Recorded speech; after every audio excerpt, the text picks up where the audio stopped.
And now, it's time for another Dice Tower review with Tom Vasel.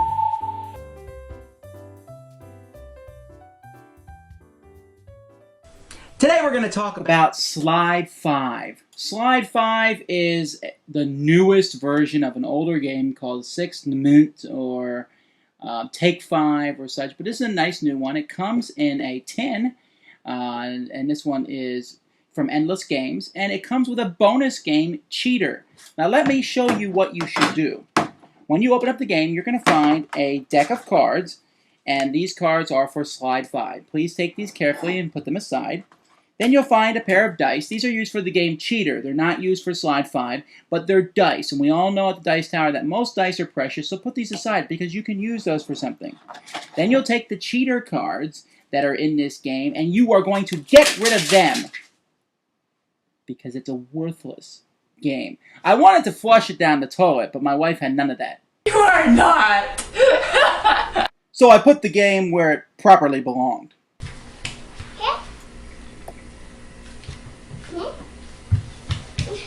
Mm-hmm. Mm-hmm. So, the moral of the story, I suppose, is to just buy Slide 5 by itself if possible, but man, tins are nice.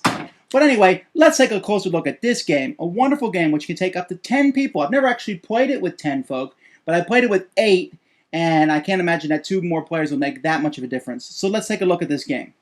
At the beginning of each round, 4 cards are randomly turned face up on the table and put in order from lowest to highest.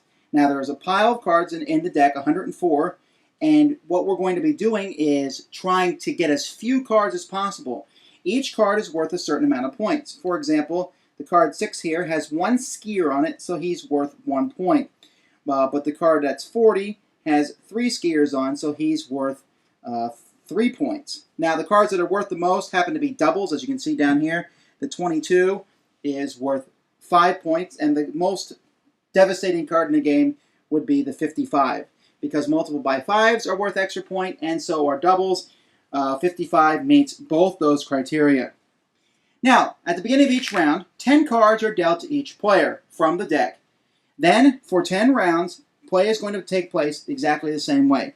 Each of the players in the game is going to throw a card in the table. So let's pretend that 4 people are playing, and these are the 4 cards they threw in the middle of the table.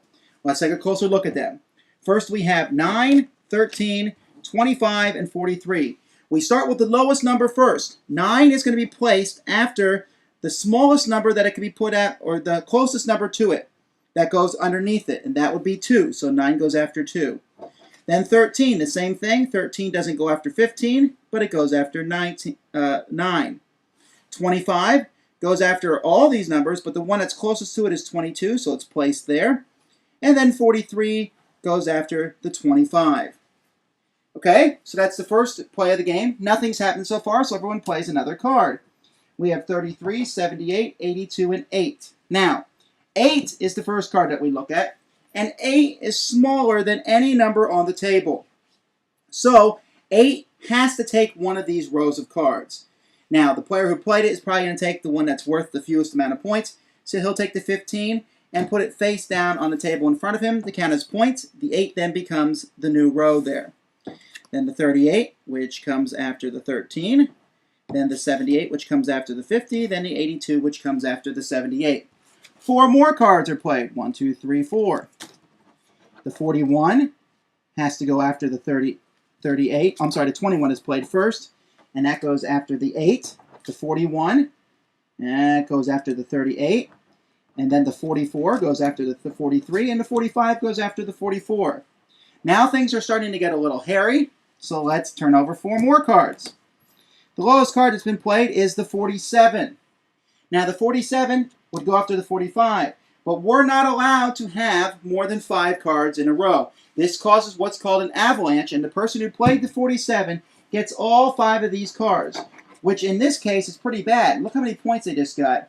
1, 2, 3, 4, 5, 6, 7, 8, 9, 10, plus 5, 15 more points for that player. The 47 goes in a new row. The player who played the 49 is happy because their card goes there. And then the 95 goes down here, and the 97 goes down here. And as you can see, as the game progresses, The rows are going to get higher and higher. Your choice of cards you can play gets lower and lower. Once everyone has played 10 cards, you take all the point cards that you've accumulated, you add those up, put them on a piece of paper, and the game ends after you play either a certain amount of rounds or you get to a certain amount of points, and whoever has the fewest points is the winner of the game. As you might have guessed by now, the theming is totally irrelevant. Doesn't really matter that they're skiing. Skiing, it's all a matter of numbers. You might also wonder, what's the strategy of the game? Well, there's some debate on that. There are some people, I've met some people who refuse, they enjoy the game, but they refuse to try to do anything. They randomly throw a card out each turn.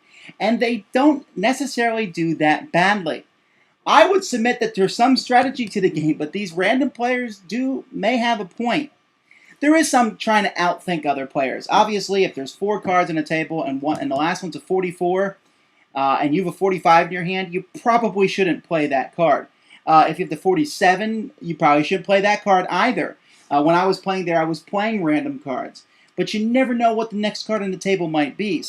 You might have an idea of putting your card in a row, and someone might play a card that wipes that row out continuously, forcing your card to go to a different row. It's very simple and very light, and even with a lot of players, it's pretty easy. Everyone throws cards in. Now, the rules themselves here have different variations that you can play with the game, and there's 2 variations actually. And the first variation is that you play only with the cards equal to how many are needed for players in the game. So, for example, let's say you're playing with 5 players, you would play with only 54 cards, 10 for each player, and then 4 that go face out. And I like that. With only 54 cards, you know every number that's in the deck, and to me, it adds a little bit more strategy to the game.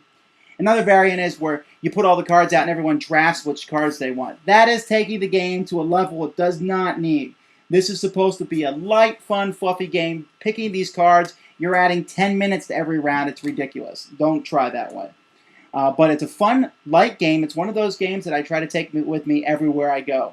I like all the different variations of it. This new Slide 5 is a good one. Just get rid of that nasty cheater game. I'm not even going to tell you about it because it's that bad. It's not worth my time. Thanks for joining us today.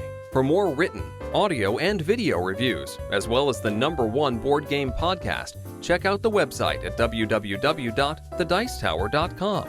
Until then, this is Eric Summerer, and you've been watching The Dice Tower.